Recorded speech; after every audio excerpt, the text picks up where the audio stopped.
Okay, what are you looking at? Okay, I think you're looking good enough. You know this is a tree, and this is a tree trunk, right? What I want to teach and you to learn about is injury and how trees deal with injury. And in this case, this was caused from lawnmowers. So I'm just working on a HOA project where we have multiple trees. And what the mowers do is they pass between the curb and the tree. And, being very, very fast at times, that can lead to injury or basically a collision with the tree, and that causes injury. That's not so good. So what I want to explain here then is what the tree is showing me. A long time ago, there was injury right here. Right there is old formation of callus wood. So the tree was starting to callus over. This here, where my finger is now, that too, and this whole portion is old callus wood. And then even over here, that is old callus wood. And this is somewhat recent or new injury. So what that means is, the tree is forming more new callus wood. Okay, right here. So basically, initially the tree had an injury here. And the tree injury was so big that it goes all the way out, way over here. And the tree has been working on this first injury here, okay? And so then it's getting close to sealing up that wound. And then this callus tissue was somewhat recently, I think probably within 6 months, I don't know, it was damaged again.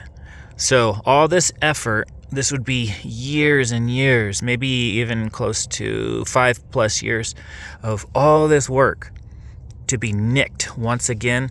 Then the tree has to start kind of over in this spot.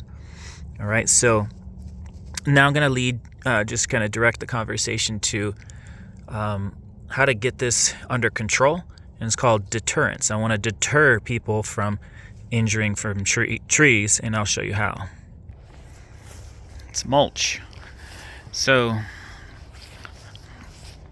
it's pretty simple. I want to deter someone from passing through between this curb and the tree because I don't want any injury happening on trees in the future. So happens to be we are early fall, so the mulch color is coming out fall foliage color, right?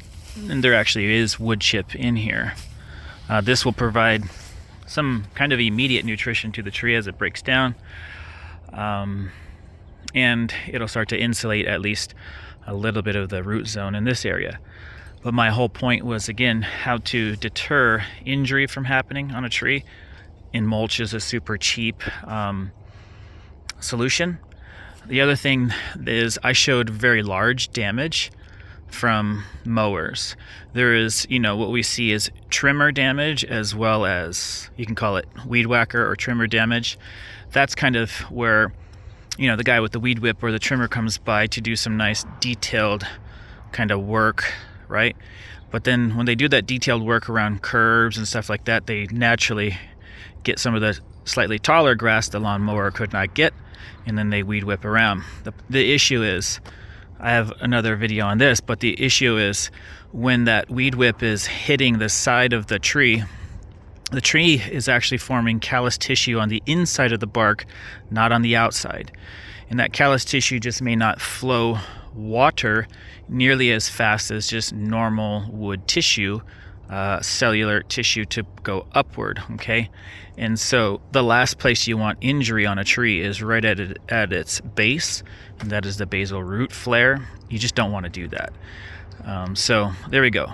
Hopefully this helps someone to keep their trees free from mower or weed whip injury. And then, much further down that way, I'm just trying to explain what someone may see if they see the various wounds and the different types of tissue to heal the wound.